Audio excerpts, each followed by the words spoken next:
कहानी की शुरुआत ही बेहद खतरनाक सीन से होती है। थाईलैंड की राजधानी बैंकॉक के एक मशहूर कॉलेज में अचानक भयानक ज़ॉम्बी वायरस फैल जाता है। धीरे धीरे संक्रमित लोगों की संख्या बढ़ने लगती है और पूरा कैंपस अफरा तफरी में बदल जाता है। जो कुछ छात्र बचते हैं वो ग्रुप बनाकर भागने की कोशिश करते हैं, लेकिन कॉलेज के लगभग सारे रास्ते ज़ॉम्बियों से भरे होते हैं। मजबूरी में वो लोग क्लासरूम के अंदर खुद को बंद करके जान बचाने की कोशिश करते हैं। एक लड़का है, जल्द ही सबको एहसास हो जाता है कि ज़ॉम्बियों ने उन्हें चारों तरफ से घेर लिया है। अब बालकनी से बाहर निकलना भी आसान नहीं रहा। तभी घुंघराले बालों वाला लड़का अपने बैग से ब्लूटूथ स्पीकर निकालता है। वो प्लान बनाता है कि स्पीकर को दूसरी बिल्डिंग में फेंक दिया जाए ताकि आवाज सुनकर सारे ज़ॉम्बी उधर चले जाएं। सबको ये आइडिया पसंद आता है, लेकिन जैसे ही सवाल उठता है कि स्पीकर रखने जाएगा कौन, सब चुपचाप नीचे देखने लगते हैं। ये देखकर कैप वाली लड़की आंखें घुमाती है और कहती है, अगर तुम सब डर रहे हो तो ये काम मैं करती हूँ। सारे लड़के शर्म से चुप खड़े रह जाते हैं और देखते रहते हैं कि कैप पहनी लड़की हाथ में स्पीकर लेकर धीरे धीरे दीवार के सहारे आगे बढ़ रही है। सब लोग घबराकर अपनी मुट्ठियां भींच लेते हैं। तभी छोटे बालों वाली लड़की फोन निकालती है। अभी अभी सरकार की तरफ से मैसेज आया होता है कि हालात बेकाबू होने की वजह से संक्रमित इलाके की बिजली, पानी और मोबाइल नेटवर्क बंद किया जा रहा है।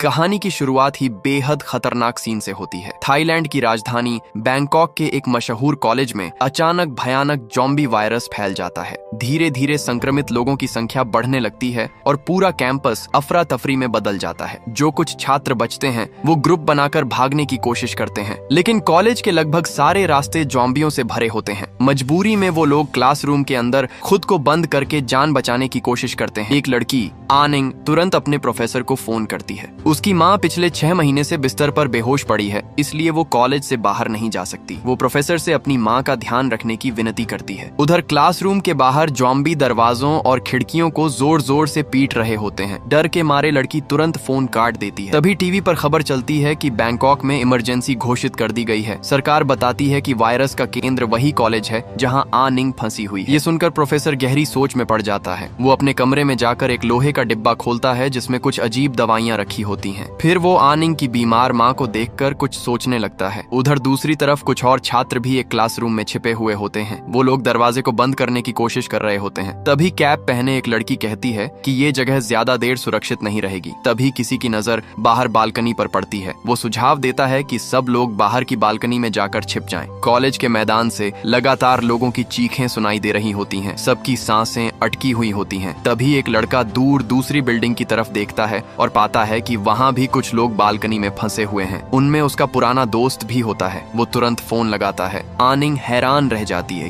क्योंकि सामने वाली बिल्डिंग में उसका छोटा भाई आनोंग भी मौजूद होता है। इसी दौरान अचानक कोई ऊपर से गिरकर नीचे मर जाता है। ये देखकर सभी बुरी तरह डर जाते हैं। थोड़ी देर बाद आजिंग नाम का लड़का फोन लेकर कहता है कि सबको लाइब्रेरी की तरफ जाना चाहिए। वहाँ हाल ही में मरम्मत का काम चल रहा था, इसलिए शायद वहाँ कम लोग होंगे, और कम लोग मतलब कम ज़ॉम्बी। दोनों बिल्डिंग के बचे हुए छात्र मिलकर इस प्लान पर सहमत हो जाते हैं, लेकिन लाइब्रेरी काफी दूर होती है। रास्ते में उन्हें लगातार ज़ॉम्बियों से बचना पड़ता है, इसलिए आगे बढ़ना बहुत मुश्किल हो जाता है। लंबे बालों वाली एक लड़की बार बार अपने पिता को फोन करने की कोशिश करती है। उसे डर होता है कि बाहर उसके पिता के साथ कुछ गलत न हो गया हो। तभी कैप वाली लड़की उसका फोन छीन कर कहती है, अभी फोन बजाना मतलब खुद मौत को बुलाना है। जल्द ही सबको एहसास हो जाता है कि ज़ॉम्बियों ने उन्हें चारों तरफ से घेर लिया है। अब बालकनी से बाहर निकलना भी आसान नहीं रहा। तभी घुंघराले बालों वाला लड़का अपने बैग से ब्लूटूथ स्पीकर निकालता है। वो प्लान बनाता है कि स्पीकर को दूसरी बिल्डिंग में फेंक दिया जाए ताकि आवाज सुनकर सारे ज़ॉम्बी उधर चले जाएं। सबको ये आइडिया पसंद आता है, लेकिन जैसे ही सवाल उठता है कि स्पीकर रखने जाएगा कौन, सब चुपचाप नीचे देखने लगते हैं। ये देखकर कैप वाली लड़की आंखें घुमाती है और कहती है, अगर तुम सब डर रहे हो तो ये काम मैं करती हूँ। सारे लड़के शर्म से चुप खड़े रह जाते हैं और देखते रहते हैं कि कैप पहनी लड़की हाथ में स्पीकर लेकर धीरे धीरे दीवार के सहारे आगे बढ़ रही है। सब लोग घबराकर अपनी मुट्ठियां भींच लेते हैं। तभी छोटे बालों वाली लड़की फोन निकालती है। अभी अभी सरकार की तरफ से मैसेज आया होता है कि हालात बेकाबू होने की वजह से संक्रमित इलाके की बिजली, पानी और मोबाइल नेटवर्क बंद किया जा रहा है। ये सुनते ही सब गुस्से में आ जाते हैं। उन्हें लगता है कि सरकार ने उन्हें मरने के लिए छोड़ दिया है। उधर कैप वाली लड़की अब कॉलेज कॉलेज के मुख्य हॉल तक पहुंच चुकी होती है। ये जगह इतनी दूर होती है कि यहाँ स्पीकर बजाने से सारे ज़ॉम्बी आसानी से इधर खींच आएंगे। वो धीरे धीरे स्पीकर जमीन पर रखती है, लेकिन जैसे ही बटन दबाती है उसमें से जोर की पावर ऑन वाली आवाज निकल जाती है। आवाज सुनकर लड़की डर के मारे जमीन पर बैठ जाती है और घबराकर चारों तरफ देखने लगती है। कुछ सेकंड तक कोई हलचल नहीं होती तो वो राहत की सांस लेती है, लेकिन तभी दूसरी मंजिल की बालकनी में अचानक एक ज़ॉम्बी दिखाई देता है। दूसरी तरफ आनिंग और उसका ग्रुप अब तक काफी सुरक्षित आगे बढ़ रहा होता है। बस पोनीटेल वाली लड़की का पैर मुड़ जाता है, बाकी सब ठीक होते हैं। अब तक सब लोग ज़ॉम्बियों की आदत समझ चुके होते हैं। उन्हें आवाज और रोशनी दोनों बहुत आकर्षित करती हैं। इसलिए आनिंग का ग्रुप अंधेरे में स्ट्रीट लाइट से बचते हुए धीरे धीरे आगे बढ़ रहा होता है, लेकिन घायल लड़की की वजह से उनकी रफ्तार धीमी हो जाती है। उसके चलने की आवाज से पास के ज़ॉम्बी सतर्क हो जाते हैं। सब लोग वहीं रुक जाते हैं और सांस तक लेने से डरने लगते हैं। उधर कैप वाली लड़की देखती है कि ऊपर वाला ज़ॉम्बी उसे नहीं देख पाया। वो जल्दी से वापस बालकनी में अपने दोस्तों के पास लौट आती है। घुंघराले बालों वाला लड़का पहले से तैयार बैठा होता है। वो तुरंत मोबाइल को स्पीकर से कनेक्ट करता है। अगले ही पल स्पीकर से तेज आवाज गूंज उठती है। आवाज सुनते ही ज़ॉम्बियों की भीड़ ऐसे दौड़ पड़ती है जैसे खून की गंध पाकर शार्क हमला करती है। अब सिर्फ वही ग्रुप नहीं बल्कि आनिंग का ग्रुप भी सुरक्षित आगे बढ़ने लगता है। दोनों टीमें तेजी से लाइब्रेरी की तरफ बढ़ती हैं, लेकिन घायल लड़की अब बिल्कुल नहीं चल पा रही होती। बीच वाले बालों वाला लड़का उसे अपनी पीठ पर उठाने के लिए झुकता है। तभी अचानक ऊपर से खून की बूंदें टपकती हैं। सब ऊपर देखते हैं और दंग रह जाते हैं। पेड़ पर एक ज़ॉम्बी लटका हुआ होता है। वो अचानक नीचे कूद पड़ता है। लड़का लड़की को लेकर भागने की कोशिश करता है, लेकिन उसकी रफ्तार धीमी होने की वजह से ज़ॉम्बी उन्हें पकड़ लेता है और दोनों गिर जाते हैं। ज़ॉम्बी लड़की पर हमला करने ही वाला होता है कि लड़का उसे जोरदार लात मारकर दूर फेंक देता है, लेकिन अगले ही पल ज़ॉम्बी लड़की की टांग में काट लेता है। अब बाकी ज़ॉम्बी भी आवाज सुनकर वहां पहुंचने लगते हैं। बाकी लड़के मजबूरी में बीच वाले बालों वाले दोस्त को खींचकर वहां से ले जाते हैं। वो टूट चुका होता है लेकिन कुछ नहीं कर पाता। घायल लड़की अकेली रह जाती है और अगले ही पल ज़ॉम्बियों की भीड़ उस पर टूट पड़ती है। सब लोग भारी दिल से भागते हुए लाइब्रेरी पहुंचते हैं, जहां उनकी मुलाकात कैप वाली लड़की और उसके ग्रुप से हो जाती है। आनिंग और उसका भाई आखिरकार एक दूसरे से मिल जाते हैं। दोनों भावुक हो जाते हैं। उधर बाकी लड़के लाइब्रेरी के दरवाजे बंद करने लगते हैं। आजिन सही था, लाइब्रेरी में सचमुच बहुत कम ज़ॉम्बी हैं। फिलहाल ये सबसे सुरक्षित जगह लग रही होती है। तभी लंबे बालों वाली लड़की फिर अपने पिता को फोन लगाने की कोशिश करती है, लेकिन अब मोबाइल में नेटवर्क ही नहीं आता। छोटे बालों वाली लड़की सबको याद दिलाती है कि सरकार पहले ही संचार बंद करने की घोषणा कर चुकी है। अब सबको एहसास होने लगता है ये सिर्फ वायरस नहीं बल्कि सचमुच दुनिया खत्म होने जैसी स्थिति बन चुकी है। आसांग कहता है कि उन्हें यहाँ से निकलने का रास्ता ढूंढना होगा।